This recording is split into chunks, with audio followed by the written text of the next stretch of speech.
एक ऐसी नई टेक्नोलॉजी जो हमारे शॉपिंग करने का तरीका बदल रही है, लेकिन अपने ही एक बुनियादी सवाल से जूझ रही है।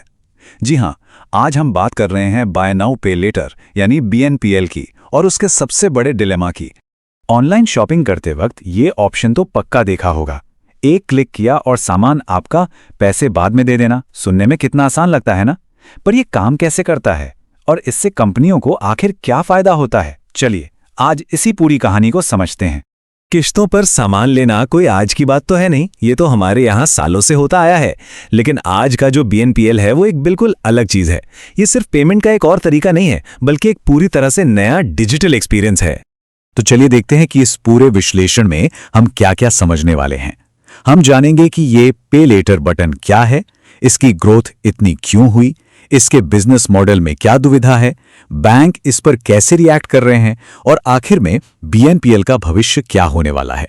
तो सबसे पहले चलिए इसी सवाल का जवाब ढूंढते हैं कि आखिर ये बाय नाउ पे लेटर है क्या भला। अगर एकदम सीधे सीधे बोलें तो ये एक तरह की डिजिटल उधारी है।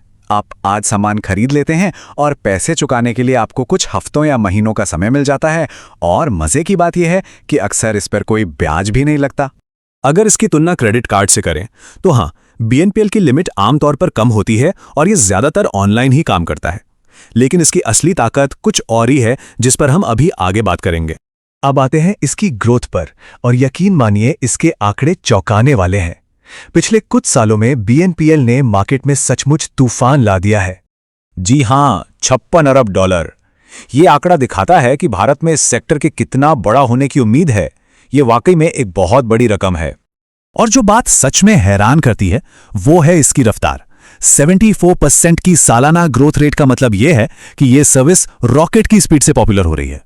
ये चार्ट ना पूरी कहानी को बहुत अच्छे से समझाता है। देखिए, जहां भारत में करीब 15 करोड़ लोग ऑनलाइन शॉपिंग करते हैं, उनमें से क्रेडिट कार्ड सिर्फ 3.5 करोड़ लोगों के पास है।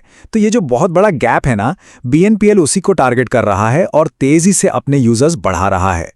तो इसकी कामयाबी का राज क्या है? जवाब है एक बेहतरीन यूजर एक्सपीरियंस। कोई लंबा चौड़ा फॉर्म नहीं भरना, कोई मुश्किल प्रोसेस नहीं, बस एक क्लिक और पेमेंट हो गया।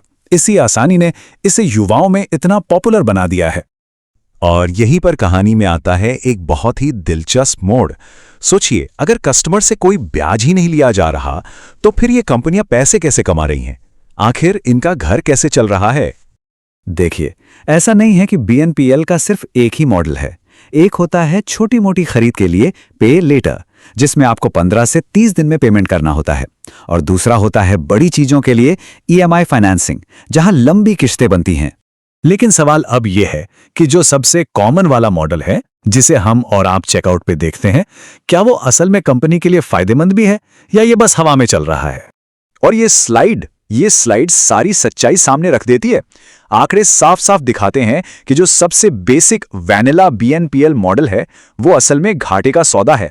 हर 100 रुपए के ट्रांजैक्शन पर कंपनी को 2.3 रुपए का नुकसान हो रहा है, जबकि ईएमआई फाइनेंसिंग और क्रेडिट कार्ड्स दोनों ही प्रॉफिटेबल हैं। तो सवाल उठता है कि ये घाटा हो क्यों रहा है? इसकी कुछ बड़ी वजह हैं।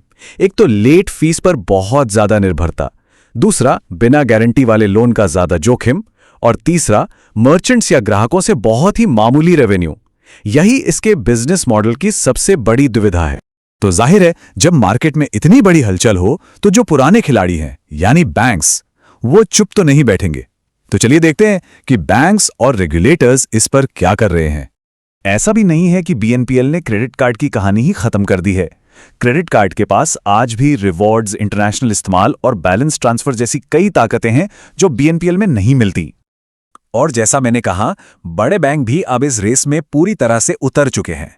वो या तो अपने खुद के पे लेटर प्रोडक्ट्स ला रहे हैं या फिर फिनटेक कंपनियों के साथ मिलकर काम कर रहे हैं। वो इस मौके को हाथ से जाने नहीं देना चाहते। और अब एंट्री होती है रेगुलेटर्स की। अब तक जो बीएनपीएल कंपनियों को नियमों में थोड़ी ढील मिल रही थी ना, वो दौर अब खत्म हो रहा है। जल्द ही ऐसे नियम आ सकते हैं जो इन कंपनियों और बैंकों दोनों के लिए एक जैसे होंगे। तो इन सब बातों को ध्यान में रखते हुए सबसे बड़ा सवाल ये है कि बीएनपीएल का भविष्य आखिर है क्या? क्या ये टिक पाएगा? और इसका जवाब शायद वो नहीं है जो ज्यादातर लोग सोच रहे हैं। BNPL ट्रेडिशनल क्रेडिट सिस्टम को खत्म नहीं कर रहा, बल्कि उसके लिए एक फीडर इंजन बन रहा है, मतलब नए ग्राहक लाने का एक जरिया। असल में BNPL एक तरह से बैंकिंग सिस्टम का दरवाजा बन गया है उन लोगों के लिए जिनकी कोई क्रेडिट हिस्ट्री नहीं थी।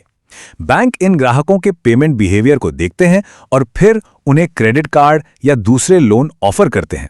तो ये एक दुश्मन नहीं बल्कि एक पार्टनर बनता जा रहा है। और आखिर में एक सवाल जो हम सबको सोचना चाहिए। जब उधार पर कुछ भी खरीदना बस एक क्लिक की दूरी पर हो, तो हमारी खर्च करने की आदतों पर इसका क्या असर होगा? सुविधा और जिम्मेदारी के बीच ये संतुलन कैसे बनेगा, यही देखना आगे चलकर दिलचस्प होगा।